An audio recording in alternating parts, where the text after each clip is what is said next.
Hello everyone, it's Leon here again, and I'm joined by Phil. Hello. Who is now games editor, aren't you? Or you've been games editor for a while, haven't you? Yeah, for a while now. Cool. Yeah. And here is a game, edit.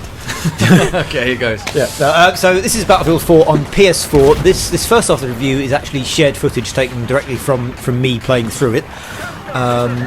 We published a PS3 review a little while ago, sort of gave it 7 out of 10, said it was a bit, more of the same. The PS4 version I've reviewed, and I again give it 7 out of 10, but mainly at the moment because there are some huge problems with the multiplayer. Or there's a variety of problems. A lot of people are reporting sort of different things. I've had lots of crashes, I've had lots of sound dropping out.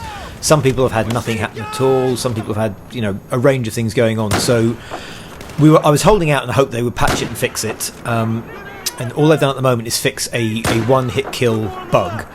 And not even completely. I think they've just fixed it in the game, but not server-side issues that can reproduce bullet hits in a multiplayer match. So at the moment I'm giving it 7 out of 10 because it's not quite fixed yet, but it almost got like an 8 out of 10 just for the multiplayer alone, which is excellent. We'll talk about the single player first of all, though, which is what we're seeing here. This is single player now, right? Yes. The tank battles. One thing we've got to say is, it does look gorgeous. It is. I was talking to a gentleman, a guy called Tim Clark, who's old OPMer, and discussing what next gen is, and as far as he's concerned, next gen is just looking prettier, in which case Battlefield is about as next gen as you can get because it looks lovely. So, we saw some of the destructible scenery stuff going on in terms of like the windows shattering and there's some missing concrete there. How much can you mess up a large area in a single player? Most of it all sort of comes apart. There are kind of core, you can't completely sort of flatten buildings, but what's left is still sort of, appreciable kind of wreckage. It looks kind of real, and you get this sort of sensation, especially in multiplayer when the match has been going for a while, when you suddenly turn around, you realise it's just there's broken wood everywhere, there's shattered glass, everything's sort of ruined and broken to pieces. So that all sort of works beautifully, and in a way where it almost doesn't feel like a gimmick anymore. It just feels like that's what happens when 30 men with guns go crazy in a confined space. And the single player looked initially from the first trailers like it was going to be quite an interesting story and quite a character-driven piece, and it's not the case. Well, it has its sort of peaks and troughs. Like, it starts off quite predictable, like it does, like Battlefield 3 does. It feels a little bit like they're kind of trying to do Call of Duty 4 again. So it's very sort of, here's your kind of slightly industrial area full of generic soldiers. Here's a tank section that feels like it could have been on PS2. There's one section where you have to blow a tank up, and the tank is literally just going around in circles, and like a little waiting for. There's just a ring road. This tank goes round it, and then you go, "Oh, there's a box. What's in it? There's some mines. Oh, that's handy. We've got a tank that can only follow one route, and a box of mines." That doesn't feel particularly next gen, but it does pick up later on. The story sort of goes into a few sort of not exactly twists, but it breaks away from its more kind of formulaic moments. But even then, there's bits where you go, I've done this in Black Ops 2, or I've done this in Battlefield 2 on PS2. So it never really steps forward as a single player game. It basically kind of toes the line of what current gen standard war shooters have done. I've always had the impression that Battlefield thinks it can beat COD in the single player stakes by taking a sort of more serious tone and making it a bit more procedural, and so like in single player you've got to like set your weapon sights according to distance and things like that, don't you?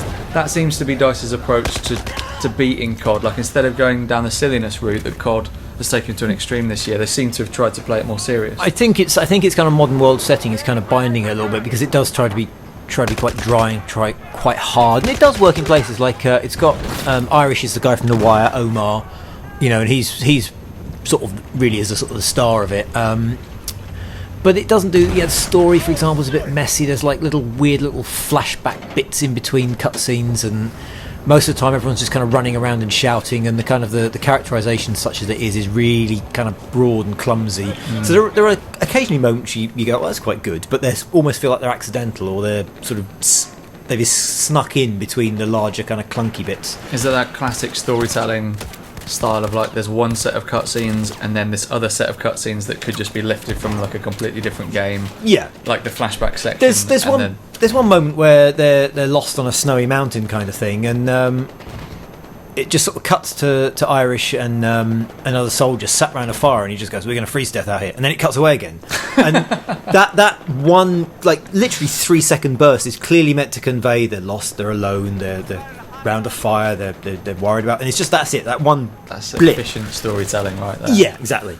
But the multiplayer is excellent, flawed but excellent. As I said, there's a load of kind of bugs and things. There's one map where the sound drops out all the time. I had a match where, I had an evening where it crashed pretty much every single game, so I never actually got to bank any of my XP, and I was having a really good night as well. But when it does work, and some of it as well is a little strange, like this one hit kill bug where the game was counting bullets more than once, so one bullet would deliver multiple hits worth of damage, so you were having one hit kills. Apparently they've patched that out. That was the first major patch, which is what's live at the moment, but there's still kind of server side issues where the server is counting a hit that they're still working on, so it's flawed. When it works though, it's incredible, because you've got these huge maps, you've got 64 players running around in it. It feels like nothing I think I've ever played before on PlayStation. The scale of it, the size of it. You turn around, there's like 20-30 people all around you, and things exploding, like helicopters fall out of the sky, jets smash into mountains. Have you messed around with the vehicles much in multiplayer? No, I tend to play sort of engineer and sniping, so I will jump in a drone or a helicopter to get somewhere quick.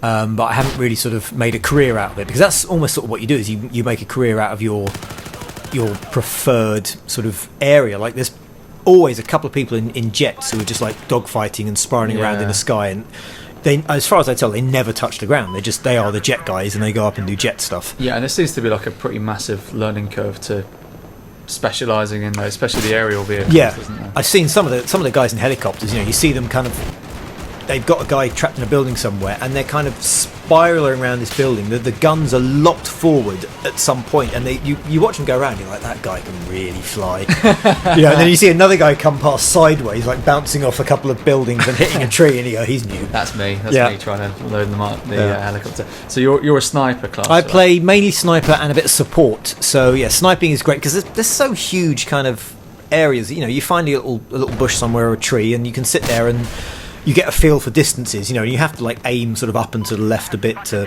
get the bullet drop and that sort of thing to work. And the engineer obviously can supply ammo. The main reason I play engineer really is he's got quite a good gun, and I unlocked a good scope very early on.